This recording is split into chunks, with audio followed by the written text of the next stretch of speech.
brought to you by Palvi Agrico. आता शेतीसाठी जे काही लागणार ते घरपोच मिळणार, तेही मोबाईलच्या एका क्लिकवर.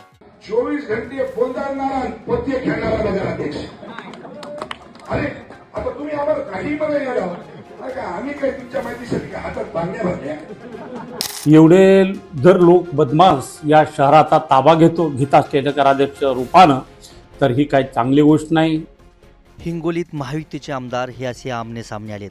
हिंगोली नगर परिषद निवडणुकीच्या आधीच एकनाथ शिंदेंच्या शिवसेनेचे आमदार संतोष बांगर आणि भाजपचे आमदार तानाजी मुटकुळे यांच्यात जोरदार वार पलटवार सुरू आहे. भाजपाचे माजी नगराध्यक्ष पत्ते खेळतात, ते सुद्धा अड्ड्यावर जातात असा आरोप करत संतोष बांगर यांनी आमदार मुटकुळे यांचं नाव न घेता निशाणा साधला. खोटं बोलणारा माणूसच नाही, 24 घंटे उपलब्ध असणारा नगराध्यक्ष का? 24 घंटे बोलणारा पत्ते खेळणारा नगराध्यक्ष. अरे आता तुम्ही आम्हाला काही मला येणार का? आम्ही काय तुमच्या माहितीसाठी हातात बांधण्या भरल्या? मला काही मिळत लागणार जी नोटीस याला भेटून 110 करा, फलानं करा, पिस्तानं करा. की पिसत तुम्हाला सांगतो, मला तर काही म्हणू लागलं याचा म्हणजे मटका गुटका वाळू फ्यू काही आहे म्हणजे. मला म्हणलं भाई नो सगळंच आहे, पण मी एखाद्या आड्यावर तर सापडलो नाही. काय चाल सांगा तुम्ही, सापडलो का एखाद्या आड्यावर? तूही आड्यावर आणि तू बोल आड्यावर. अरे बुडून मर रे, बुडून मरा, बुडून पाण्या. हे तुम्हाला सांगतो, काही कुठं माहिती का? त्याचं पोरग म्हणते मला आमदार व्हायचं. हा घरातला संध्याकाळी झोपताना कडी लावून घ्यायलाय. ते पोरग म्हणजे तू मुंडकत म्हणजे मी आमदार होतो.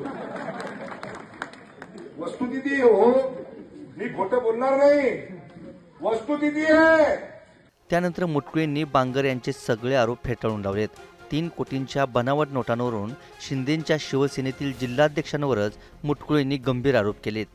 बदमाश लोकांकडे शहराचा ताबा जाऊ नये म्हणत मुटकुळेंनी बांगरांसह शिंदेंच्या शिवसेनेवर जोरदार पलटवार केलाय. या फोटोमध्ये शिवसेनेचे जिल्ह्याचे अध्यक्ष राम कदम यांना पोलिसांनी या बनावट नोटाच्या प्रकरणात त्यांना बोलावलं होतं. पोलीस स्टेशनला चौकशी सुद्धा त्यांची चालू आहे आणि या चौकशीत निश्चित रूपानं गोडबंगाल सापडणार आहे. यामध्ये काय पुढं कारवाई काही आढावा घेतलाय का तुम्ही? पोलीस चौकशी करालेत. पोलिसांचा पक्का संशय आहे की हे यामध्ये इन्व्हॉल्व आहेत. पोलीस कसून चौकशी करत आहेत. पूर्णपणे बेकायदेशीर काम करण्याचं काम आमदार साहेबाचे लोक करतात.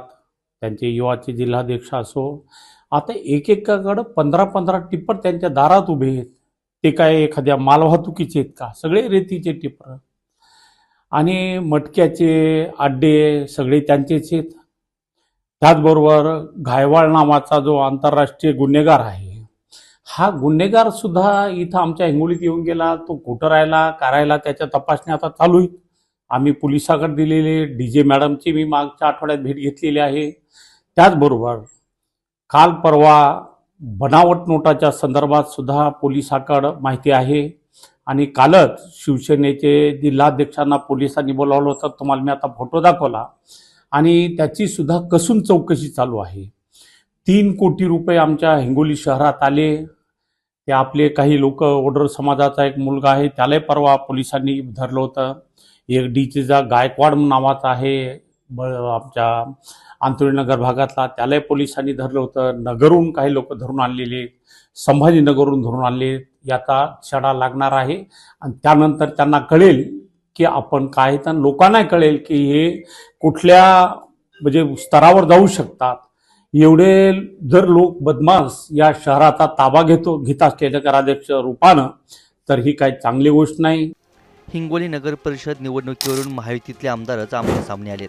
बनावट नोटा, पत्त्यांचे अड्डे यावरून झालेल्या आरोपांनी आगामी काळात महायुतीमधील वाद आणखी चिघळण्याची शक्यता आहे. हिंगोलीहून ज्ञानेश्वर उंडाळसह ब्युरो रिपोर्ट, मुंबई तक.